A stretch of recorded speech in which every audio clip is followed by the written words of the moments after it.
Hello, we're in the depths of the PAX Expo Hall.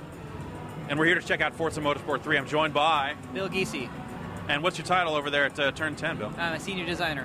All right, so you've seniorly designed this game pretty much to completion. Right. You're in certification now, Yes, right? It's getting close. We're so close. Awesome. Yeah. So you're going to take us through a little bit. What are we gonna see here today? Well, I'm going to walk you guys through some of the new things we've done with our career mode, and I'm going to quickly show off some of the new tools that we've done for some of the content creators. Cool. And then hopefully show you guys some of the storefront. Awesome. There was a Pringles car for Forza 2 that I spent a long time bidding on trying to get, and finally got it. And that was a high watermark. Next to the Fergie car that someone made. Someone made a pretty good Fergie. Yes. I made one that had a Space Invader on it, because pixel art I can handle. Right. Everything else, No, I'm a big fan of pixel art. Yeah, I'll show you some of the stuff. Cool. All right, well, let's check it out. All right, great. So, what we've done from Forza 2 to Forza 3, Forza 2's career was this enormous sandbox, right? Right. So users could go in and out of any event. Someone would be locked based on their car, but it was a little bit overwhelming, right? So I'm showing you our event list from Forza 3. This is basically what Forza 2 was, right? Right, yeah. All of the events all lined up here. You can see which ones you can do based on the car that you're in, which ones that you can do based on cars that are in your garage.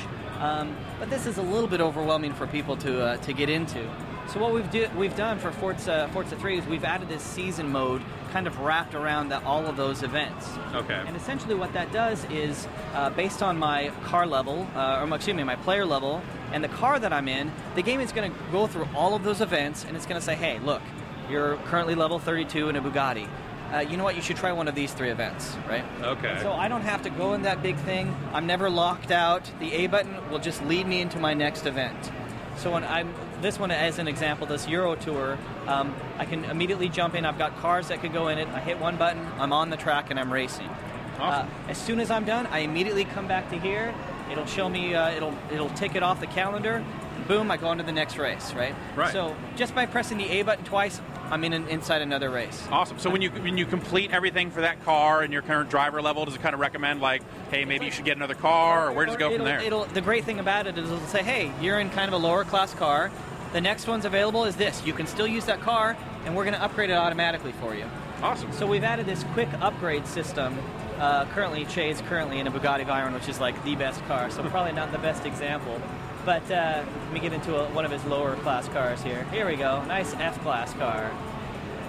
So when I go into this race, this B-class race, oh, you've already got one signed up for it. That's probably why it's not doing it.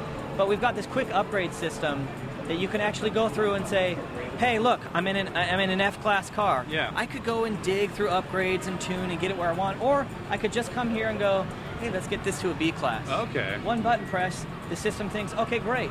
For $5,000, the closest we can do, because Che is broke, he's got no money whatsoever. Naturally. Yeah. We can go and we can get you as close as possible to that. It'll show you the parts that it tries to buy. And so right. the user that is a little bit intimidated by upgrade, a little bit intimidated by tuning, with one button press, throw money at the problem, boom, it's going to automatically do that for you. That's cool. I think, yeah, for me, the upgrades, I could definitely wrap my head around the upgrades. It was tuning where it got to a point where I'm like, Sure. all right, I'm just going to make every car a little bit lower to the ground, because that's what I did with my car in real life. Right. So again, we still have our upgrade system. We've added 60% more upgrades over V2. You can still go through and individually go if you want to, again, mess with your ride height. You can add springs and dampers to it. All of that's there, but we have that quick upgrade wrapper wrapped all around that. Cool. And so a good segue, it's something that you talked about, is tuning, right? Is like, I'm not a good tuner. I'd rather paint and mess with pixel arts. Right, yeah. But for the guys that are really good tuners, we've built this really exciting thing called the storefront. So what happens in the storefront is those guys that like to tune cars, really good at it, they can actually go through and they can push those up to the storefront. So I can go through and go, geez, you know what, I've got a Viper or a Dodge. Here, let me grab this one here. It tells me what its PI is set at. And great, I can buy it, right? Right. I can rate it, I can take it on track. This guy is going to make money off of it. He's going to become famous. People are going to know to come to his storefront because of what he does as a tuner. Cool. So I'll show you some of the painting stuff as well. So we have people that really like to tune. We have people that really like to paint. Yeah, so you that was can definitely. I think it got to a point where every day I was turning on Forza 2 and just looking at what the different paint was and just like being blown away. Here's one of the ones that one of our community guys made for Forza 3. It's this crazy Joker car, right? And again, it was like, I used to think I was pretty good at painting, but when you go onto the auction house or go onto our community site, the guys would paint these crazy designs. So what we wanted to do is we wanted to give them an outlet in our game to express themselves, to become famous, and to basically get money without actually racing. So in the storefront, just like tuning, you can go through and go, all right, show me some designs. You can tie it specifically to your car or just show me everything, right? And so you can go through and kind of see, oh, geez, someone's been painting the Viper. So different from the auction house, I'm not buying a car. I'm just buying a paint job, right? So I'm just buying this just for my car. Yeah. And I could throw it on, great, take pictures of it, awesome. And again, this guy I can go through, I can rate it, he's gonna make money off of it. Again, he gets posted on the leaderboards, he becomes famous. So he gains fame. Exactly. Yeah. So one of the other things we noticed when people were painting is they would all buy the Mini Cooper because it had the flattest, widest roof. Yeah. And they would then build their shapes, and it was really hard for them. So what we wanted to do for Forza 3 is we wanted to give them their own vinyl group editor. There's no car, you've got a grid you can toggle on or off. This is just your blank canvas to create whatever it is that you want.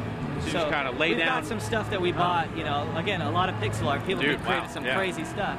And again, you can go through and create. You can kind of see in the corner there, it's 348 layers to make this thing, right? So what are the maximum? Okay, 1,000 layers. Right, maximum? right. Okay. So I could take this shape, go into my apply decals, and I can actually stick that on there. So this is, again, just like in Forza 2. Oh, look, there's the Joker face, right? I can go through and go, oh, let me add one of those vinyl groups I got online. Obviously, the themes don't quite match. The Joker is going to eat the mushroom. But again, the idea is that I don't have to be a good painter, but by buying a few of these things, I can stamp them on and, hey, dude, my car's customized. This looks great. Nice. And so, again, I mentioned the leaderboards. So besides our time stuff, we call out, the guys who are the best tuners, the best graphic artists, the best car designers. So is that score based on kind of their activity online, like how many people download? How many people are downloading, and then it's rating, right? So I can look at any one of these guys and go, wow, this guy's a pretty good graphic artist. Let me go, what's that? Yeah, no. Some partner net names are still in there. But I can go check out his storefront, right? And so this is his area. So that other area I showed you, that's kind of the main storefront you can browse and tune. Yeah. This is, I'm not going to try to say his name, his storefront. This section here is all for his vinyl groups, all for his vinyl shapes.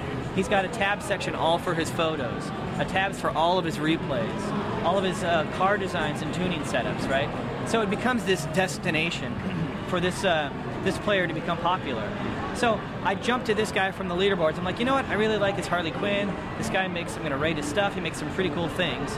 I can actually go through and check out his auctions. Like, wow, what else? What other things is this guy doing? I can go and view what his friends on the storefront and go, wow, he must be in this clan of painters. Right. I can go and view who he thinks are his favorites, right? Or myself, I can go, you know what? I want to watch this guy from now on. He's not a friend of mine. He's not on my friends list, but I can go and add him as a favorite. Cool. And then one button press, boom, I can go and always come back and visit this guy.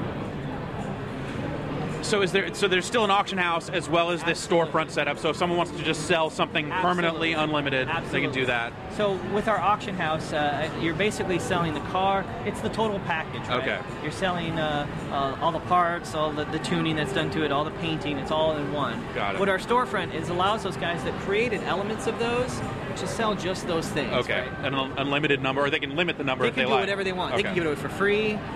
They can set a limit to it. We found guys in our community, they would auction cars. They would say, tonight at 5, 3 of these. Only 3 are ever going out.